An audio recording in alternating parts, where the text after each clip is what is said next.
This game gave me a huge headache. Why? Because I was having flashbacks to the Golden State Warriors game just a couple nights ago. Raptors lose 117-111 to the Philadelphia 76ers in the exact same fashion as the Golden State Warriors game. Why do I say that? Well, let's break this bad boy down a little bit. Why don't we, eh?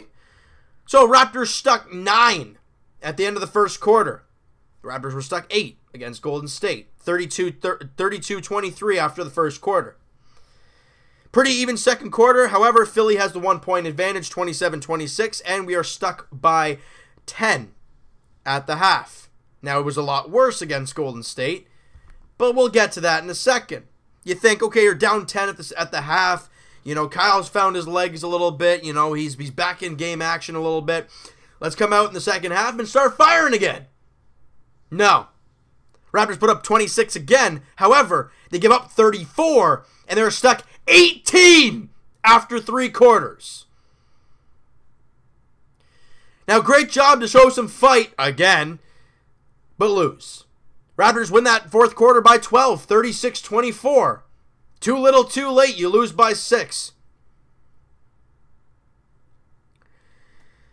Funny thing in this one, at one point in the third quarter, Raptors were 0 of 10 from 3. They did not make a 3 until about midway through the third quarter. And who knocked it down? Was it CJ? No. Was it Kyle? No. Was it DeMar? No. Was it JV? No. Pascal Siakam! This guy's not even shooting 20% from 3 on the year, and he's the one knocking down your only 3 so far? That's unacceptable, guys. And at one point, they're 1 of 16 from 3. Like, it's unheard of to have this team play the way they did against Cleveland offensively and cook them to death and just shoot the 3 like crazy, have a season high in 3s. And then the next 2 games, you shrivel up and die. Going into the fourth quarter last game, we only had 3. Today, going into the fourth quarter, we might have had 2, maybe even 1, maybe 3. But, like, that's not enough at all. It's brutal. Your team shoots 40% from the field, 28% from 3. Yeah, the Raptors knocked down, if they went into the, let's say, 3 3-pointers heading into the fourth, they knocked down 6 in the final frame. Just like they did against Golden State. Maybe not as much, maybe the same, I don't really know. But all I know is that they shot the 3 great in the fourth quarter, like Golden State. Why is this happening? These abysmal starts. And then you fall apart, and then you find yourself in the fourth quarter, but it's too little too late because you dug yourself a huge hole. These gigantic leads that other teams are getting on the Raptors are killing us. Because then the comeback starts, and we think we got it. And then they make a little push at the end, and it's just, we were down by too much. You couldn't come back. Now, if you're looking at it, yeah, we got a rebounded by 4. We had the offensive glass. We had 20 assists, the magic number. 8 steals. They blocked us 9 times to their 1. Or, excuse me, they blocked us 9 times to our 1. Serge Ibaka, our rim protector. And the referees had some real tight whistles, loving throwing technicals around. If you count the Lowry and Simmons altercation, that's 6 technical fouls in this game. Nuts! Nuts! But if we're looking at specific guys, and I mean, Kyle Lowry, back from his injury, his back spasms, whatever you want to call it. And I like a guy that comes back ready, healthy, and raring to go. Now, he was probably raring to go. Why? Because he's at home in Philly. I get that. But if you're not healthy, I don't want you to play. First off, we need you for the playoffs. Second of all, DeLon Wright overall has done very well, and he had 20 points in this game. He pretty much single-handedly got us back in that game in the fourth quarter. You know, I mean, he only played 20 minutes. He had 20 points, 4 boards, a 7 of 11 shooting, 5 of 6 from 3. I mean, he was fantastic. But you look at the starters and their plus-minus compared to the bench. The bench did fine. Ibaka was a minus 13. OG was minus 14. JV minus 14. Lowry's a minus 5. DeRozan was minus 15. Now we head to the bench. Siakam plus 3. Pirtle plus 7. CJ Miles plus 6. DeLon Wright plus 9. Fred VanVleet plus 4. And what also sucked is losing Fred VanVleet in that game. I mean, that I understand it was really late in the game, but that was a tough one. 16 minutes played, 8 points. You know, he was only 1 of 8 shooting, 0 of 2 from 3. Again, he had a tough game. However, what he's done as of late for this team, you don't want to see him go down. Obviously, the block by Embiid, he came in hard, and it looked like it was something knee-wise for Fred VanVleet. And, you know, tempers were flaring all over the place. I think Coach Casey was livid. You know, and what also frustrates me, and I'm going to try and keep it cool for it because I want to talk real stuff with it. Look, we all talk about the NBA, hating Toronto, hating Canada, and so they try and make us lose all the time. Now, is that 100% true? I mean, you can speculate all you want. But a play that happened today really got under my skin. There are 3 referees out there, correct? When Embiid blocks Fred VanVleet, and Fred VanVleet goes down and he's holding his knee and he's lying on the ground, kind of rolling around too, what does the referee do? He hands the ball to Embiid, and they inbound the ball, and they come up the court. Why do they blow the whistle? Because the Raptors bench is losing their mind. Because our guy's rolling around on the ground, and they're letting play on. What? How can 3 referees miss that? They can't. It's stupid. Now, did they miss it? Okay, if they did, fine, whatever. But that's stupid. You see, you can even count the darn players.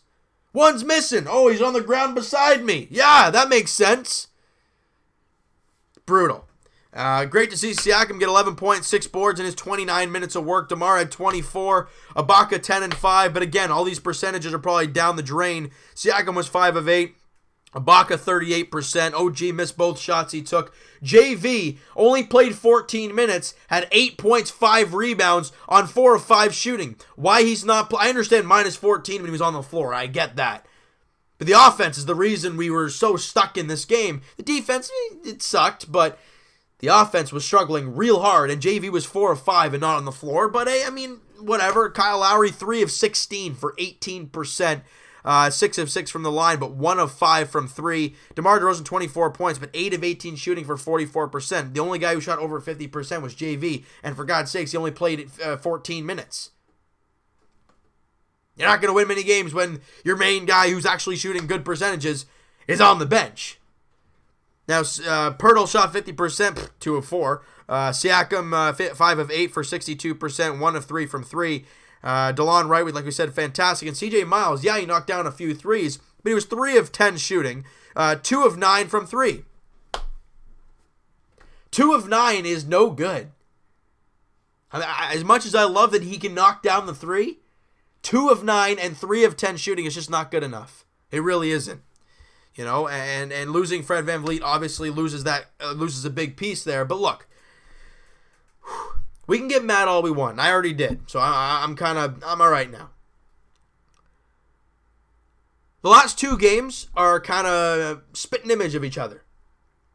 Raptors suck for the first 2.5 quarters, 3 quarters, and then they come out in the 4th and they dominate. But it's too little, too late, and you lose both games. Next game, Raptors are back at the Air Canada Center, taking on the Detroit Pistons, 22-20 team, a team you got to beat, like today. The key to that game is getting off to a good start. If they get off to a good start, oh boy, Detroit might be in trouble. Because what did the Raptors do against LeBron James and the Cavs? They did not take their foot off the gas, right? They started hot. And so did they, but we just kept piling it on, and then they went on a little slow spell. We kept going, we kept firing, and started knocking down shots, and that's how we got the big lead. We have not been able to knock down our shots the last 2 games. The key to that first quarter, the key to that game against Detroit is that first quarter. And the big reason I want that win so bad is because the next game is in San Antonio at the Air Canada Center, and then you go to Minnesota taking on the Timberwolves, a team that's playing very well and a very good team.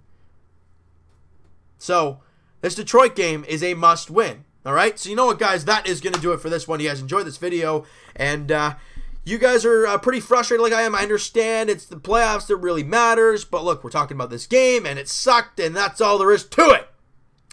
Hit the subscribe button if you guys have not already. Comment down below. What'd you guys think of the game? What'd you think of Kyle back? I mean, I didn't think he looked all that great. He had a temper. He tried to do too much. I mean, I understand he took a couple charges, but not that great overall. If you had to pick a player of the game, who would that be? I think it would be DeLon Wright in my eyes, just because of the way he led that comeback for what it was. And we'll talk to you guys tomorrow night, Leafs edition, as they're at home taking on the St. Louis Blues.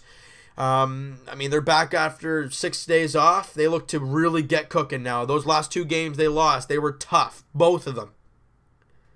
They look to start a nice little streak here. And good to see Gauthier and Dermott called back up. They'll probably be playing tomorrow night. I will be at that game, so the video will be out to you guys a little bit later than usual. And Raptors edition, like we said, that is Wednesday, 7:30 tip-off at the Air Canada Center. Detroit Pistons, Toronto Raptors. We got to get back in the win column for one. And let's get off to a good start and close that game strong, all right? So we'll talk to you guys then.